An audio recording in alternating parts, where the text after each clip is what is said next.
அனைவருக்கும் வணக்கம். நம்ம டெய்லியும் prelims and mains point of வியூல 5 கொஸ்டின்ஸ் கரண்ட் அஃபேர்ஸ்லேருந்து பார்க்குறோம். இன்னைக்கு என்ன கொஸ்டின்ஸ் இருக்கு அப்படின்னு சொல்லி பார்ப்போம். First one, how many litres of per capita water availability is proposed under Jal Jeevan mission அப்படின்னு சொல்லி கேட்டிருக்காங்க.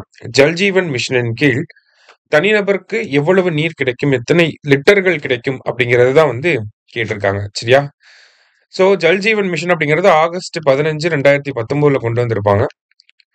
2024 வரைக்கும் இந்த திட்டம் நடைமுறையில் இருக்கும்னு சொல்லியிருப்பாங்க. அதுக்கப்புறமா இப்போ எக்ஸ்டெண்ட் பண்ணியிருக்காங்க 2028 வரைக்கும்.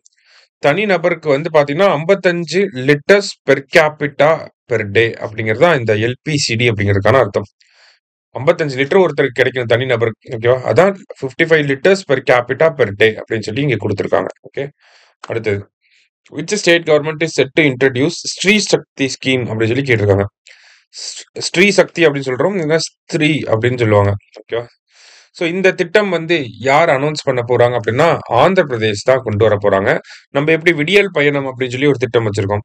அந்த விடியல் பயணம் திட்டம் மாதிரியே ஆந்திர பிரதேஷ்ல அவங்க அரசாங்கம் கொண்டு வர திட்டத்தோட பேரு ஸ்ரீ சக்தி திட்டம். சரியா? அடுத்ததா, VinFast and electric vehicle manufacturing company has set up its plant in which of the following city அப்படின்னு சொல்லி கேட்டிருக்காங்க. வின்ஃபாஸ்ட் அப்படிங்கிறத பொறுத்த வரைக்கும் பார்த்தீங்கன்னா இது வந்து வியட்நாமை சேர்ந்த ஒரு நிறுவனம். சரிங்களா? ஒரு எலக்ட்ரிக் வெஹிக்கிள்ஸை மேனுஃபேக்சர் பண்ணக்கூடிய ஒரு கம்பெனி. அவங்களுடைய உற்பத்தி ஆலையை வந்து இந்தியாவில் ஒரு சிட்டியில கொண்டு வந்திருக்காங்க. அது எந்த சிட்டியில அப்படின்னு சொல்லி பார்த்தீங்கன்னா தூத்துக்குடியில கொண்டு வந்திருக்காங்க. சரியா? ஒரு வருஷத்துக்கு அவங்களால 50,000 காரை வந்து ப்ரொடியூஸ் பண்ண முடியும் அப்படிங்கிறத சொல்லியிருக்காங்க. அடுத்ததா, Shibu Soren who recently passed away served as the chief minister of அப்படின்னு சொல்லி கேட்டிருக்காங்க. சமீபத்தில் மறைந்த சிபு சோரன் எந்த மாநிலத்தின் முதல்வராக பதவி வகித்தார் அப்படின்னு சொல்லி கேட்டிருக்காங்க. எந்த மாநிலம் அப்படின்னு சொல்லி பார்த்தீங்கன்னா ஜார்க்கண்ட் மாநிலத்தோட முன்னாள் முதலமைச்சராக இருந்தவர் தான் Shibu Soren. One of the important tribal leaders அவர். சரியா?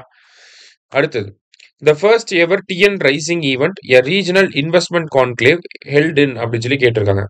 முதல் டிஎன் ரைசிங் நிகழ்வு ஒரு பிராந்திய முதலீட்டு மாநாடு எங்கு நடைபெற்றது அப்படின்னு சொல்லி பாத்தீங்கன்னா டிஎன் ரைசிங் அப்படிங்கிறது எப்படி குளோபல் இன்வெஸ்டர்ஸ் மீட் அப்படிங்கிறது இந்தியாவில் தமிழ்நாட்டில் நடக்குதோ அந்த மாதிரி தமிழ்நாட்டுக்குள்ள நடக்கக்கூடிய ஒரு ரீஜனல் பிராந்திய அளவிலான முதலீட்டாளர்கள் மாநாடு தான் இந்த டிஎன் ரைசிங் அப்படிங்கிற மாநாடு. சரியா? அது ஃபர்ஸ்ட் டைமா எங்க நடந்துச்சு அப்படின்னா தூத்துக்குடியில நடந்திருக்கு. சரியா? இன்னைக்கு 5 கொஸ்டின்ஸ் வந்து பார்த்துருக்கோம். தேங்க்யூ.